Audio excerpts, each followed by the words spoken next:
Նոյեմբերի 20-ից 30-ը ջեռուցման կաթսաների նշված տեսականին ձեռք բերեք իդեալ համակարգից սկսած ընդամենը 129,000 դրամից։ Սև ուրբաթ, ուրեմն իդեալ։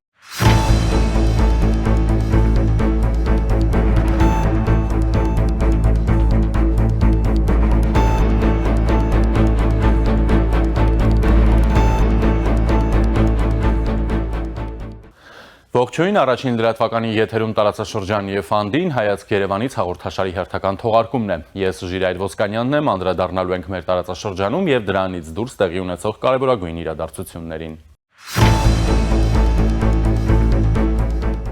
Այս օրերին ամբողջ աշխարհը ուշի ուշով հետևում է Ուկրաինայի շուրջ զարգացող իրադարձություններին։ Նախորդին Ժնևում կայացած բանակցություններին մասնակցած ուկրաինական պատվիրակությունը հաստատել է, որ խորհրդակցությունների ընթացքում պատրաստված խաղաղության համաձայնագրի նախագիծը համապատասխանում է Կիևի շահերին։ Այս մասին ասվում է հանդիպումից հետո Սպիտակ տան տարածած հայտարարությունում։ Քննարկումները ցույց տվեցին դիրքորոշումների համաձայնեցման և հաջորդ քայլերի հստակ սահմանման գործում զգալի առաջընթացը։ Նրանք վերահաստատեցին, որ ցանկացած ապագա համաձայնագիր պետք է լիովին երաշխավորի Ուկրաինայի ինքնիշխանությունը և ապահովի կայուն ու արդար խաղաղություն, ասվում է ԱՄՆ վարչակազմի կայքում տեղադրված հայտարարությունում։ Նշվում է, որ Կիևի և Վաշինգտոնի միջև մտադիր են առաջիկա օրերին տեղի ունենալ համատեղ առաջարկների վրա ինտենսիվ աշխատանքներ, միաժամանակ սերտ կապի մեջ մնալով եվրոպացի դաշնակիցների հետ գործընթացի առաջընթացի հետ մեկտեղ ապահովելու խաղաղությունը և Ուկրաինայի անվտանգությունը, կայունությունը և վերականգնումը։ CNN-ը հղում անելով արևմտյան դիվանագետի վրա նշում է, որ Միացյալ Նահանգները կարող է արգելել եվրոպական պետություններին մասնակցել Ուկրաինայի և Ռուսաստանի միջև բանակցություններին։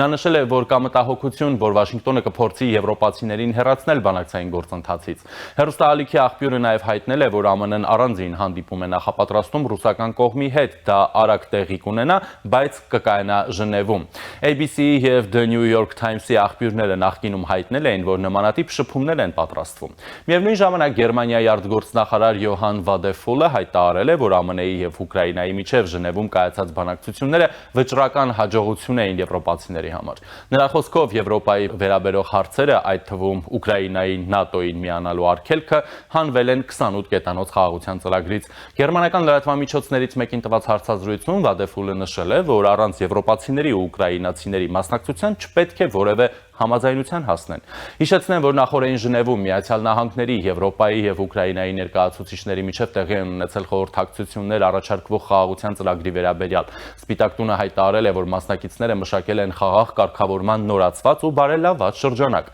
Այսօր ԱՄՆ նախագահ Թրամփն ուկրաինական կարգավորման հարցում ակնարկել է դրական փոփոխությունների հնարավորությունը։ Միթե իսկապես հնարավոր է, որ Ռուսաստանի և Ուկրաինայի միջև խաղաղության բանակցություններում զգալի առաջընթաց լինի։ Մի հավատացեք, մինչև չտեսնեք, բայց կարող է ինչ-որ լավ բան տեղի ունենալ, գրել է նա Truth Social-ում։ ԱՄՆ պետքարտուղար Մարկո Ռուբիոն էլ նշել է, որ ուկրաինական կողմի հետ խաղաղության ծրագրի պարամետրերի շուրջ համաձայնեցումից հետո Վաշինգտոնը կհաղորդի դրա դրույթները Մոսկվային, ընդգծելով, որ Մոսկվան ձայն ունի քննարկման մեջ։ Թրամփը նոյեմբերի 27-ը սահմանել է որպես վերջնաժամկետ։ Երկուսն էլ սակայն ընդունել են, որ ծրագրի ամերիկյան տարբերակը դեռևս վերջնական չէ և հետագա մշակում է պահանջում։ Միևնույն ժամանակ Ռուսաստանի նախագահի մամուլի քարտուղար Դմիտրի Պեսկովը այսօր հայտարարել է, որ Ռուսաստանի և Ուկրաինայի միջև պատերազմը կարգավորելու ամերիկյան խաղաղության ծրագրի շուրջ ռուս-ամերիկյան բանակցություններ այս շաբաթ նախատեսված չեն։ Նա նաև հիշեցրել է Ռուսաստանի առաջնորդ Վլադիմիր Պուտինի այն հայտարարությունը, որ Մոսկվան բաց է մնում նման շփումների և բանակցությունների համար։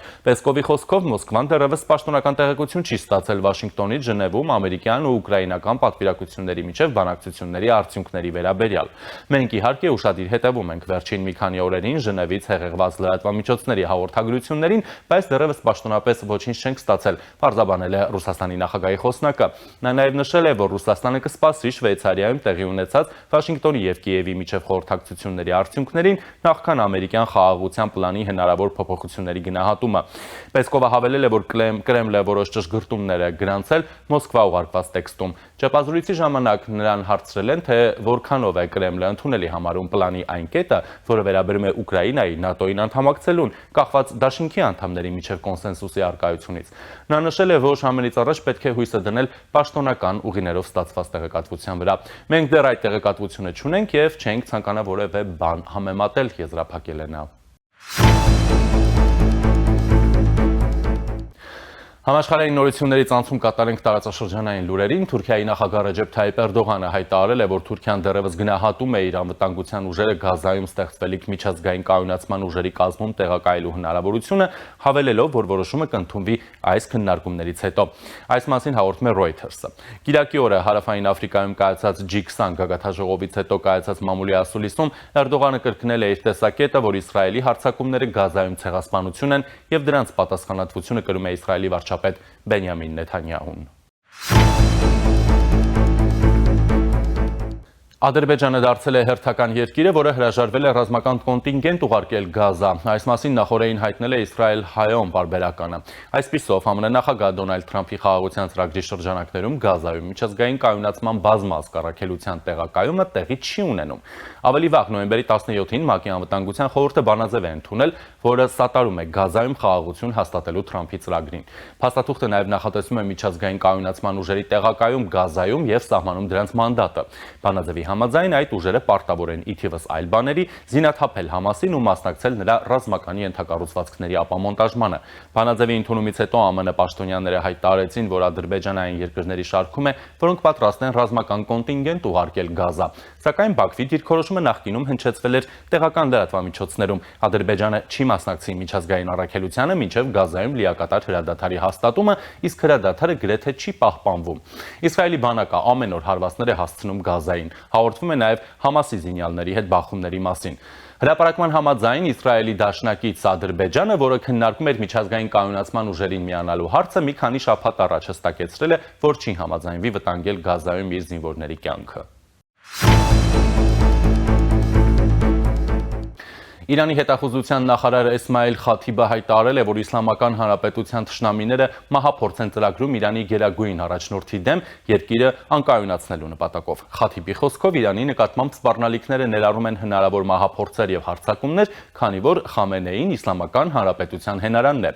Իրանի հակառակորդների նման մտադրությունները հազվադեպ էին մինչև հունիսին Իսրայելի եւ Իրանի միջև պատերազմը, սակայն հետախուզության նախարարը հիշեցրել է, որ 12-օրյա պատերազմի ընթացքում Իսրայելը թիրախավորել է երկրի պաշտոնյաներին ու միջուկային օբյեկտներին։ Միևնույն ժամանակ նա նշել է, որ Իսրայելը բախվել է սեփական գերատեսչություններում Իրանի օգտին ներթափանցման եւ լրտեսության համաճարակի, վկայակոչելով Իսրայելի ռազմաօդային ուժերի սպայի վերջերս տեղի ունեցած ձերբակալությունը։ Սպան մեղադրվում է Թեհրանի օգտին լրտեսության համար։ Խաթիբը նշել է, որ Իրանին են փոխանցվել գաղտնի միջուկային եւ անվտանգության վերաբերյալ առանձնապես արժեքավոր փաստաթղթեր։